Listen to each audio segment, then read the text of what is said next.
Okay, we are recording. Hi. Hi, Hila. Hi, Aaron. Nice to meet you. Nice to have you. Nice to have you.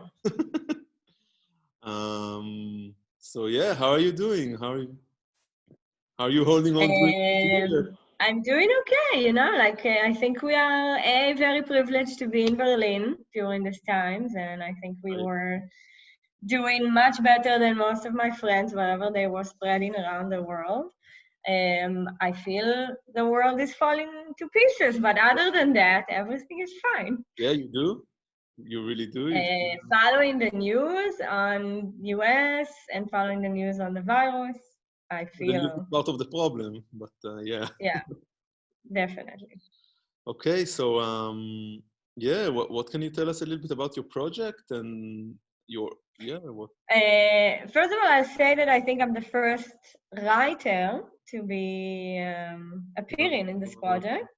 I think it's a lot of Yeah, it's true. uh, performing artists. So I think this might be a little different, and I hope that the people who are watching could also connect. And I'm a writer. The project that I propose is to think through women experiences during the Corona time. Uh-huh.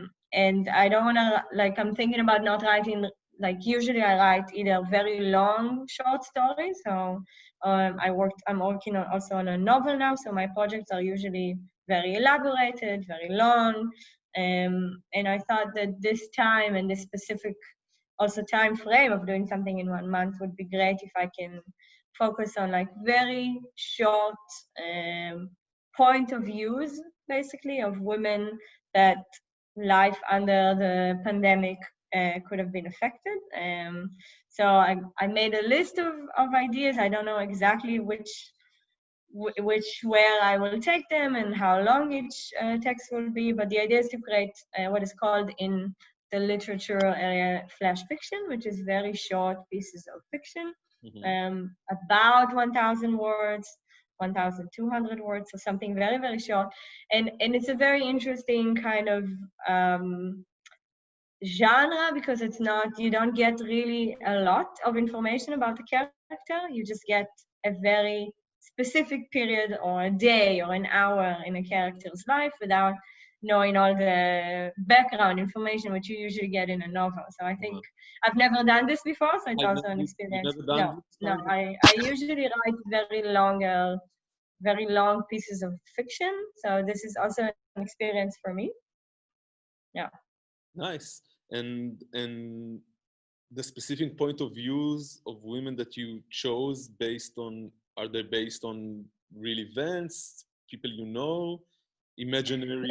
so it's not based on anything I know. It's really me thinking like, I read the news throughout since the pandemic started, and you really like every day I would find, like those stories that you really don't think about. For example, I heard about these 1,000 babies stranded in like, in a country where they do surrogacy. So you had like these pregnant women who were bringing babies to the world for couples, and now the couples couldn't reach their biological children. So like you have all these very interesting, every day I read the news and I try to focus on like at least read one article about an actual human being and not just a story.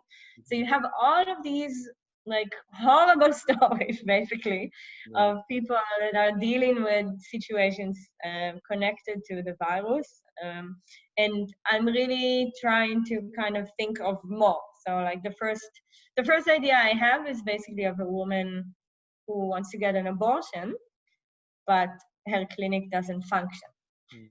So like, what do you do? What do you do when you have to get a medical procedure which is not urgent when all the medical like facilities have been shut down, right? So this is like an interesting, because it's not a matter of life and death, but it is a matter of life and death of this the fetus and the effect of it to be on the mother, and how do you make a decision like this in these times, and what happens when the pandemic continues and you cannot get access to the medical procedure that you're supposedly allowed to get, but because like this is kind of like the first example that like the first thing that I want to explore.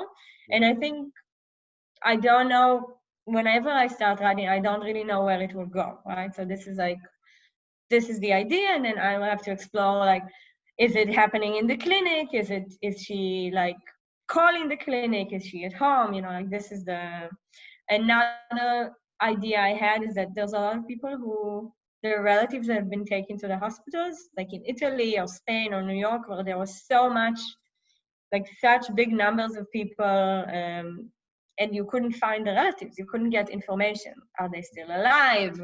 Like, what is going on? So I'm thinking about like the perspective of a woman that her partner is in a hospital, but she cannot get the information. So these are the two thoughts I had so far. And I will really have to see what happens when I start writing. Okay, sounds interesting. Sounds good. Sounds like a good idea. I liked it Thank you. from the proposal already. Um, okay, so yeah, what can I say? I look forward to read some stuff, to see some stuff, to see how it goes. Yeah, I hope that next week I can read at least one of the texts. Okay. And I think this is great because it's short enough to still be able to be read in our format of the Zoom. Do you write in Hebrew or English? Hebrew, right? So for this project, I will write in English. This is also a new thing for me. Okay. Yeah. No, amazing. Yeah. Okay, Yeah. great. I mean, yeah, what can I say? Thank you. And I look forward to... I'm also looking forward. Let's hope something will happen. It will, I'm sure. Thank you, Alan. So until next time. Until next time. Thank you so much. Have a great rest of the week. Yeah, you too. Bye. Bye-bye.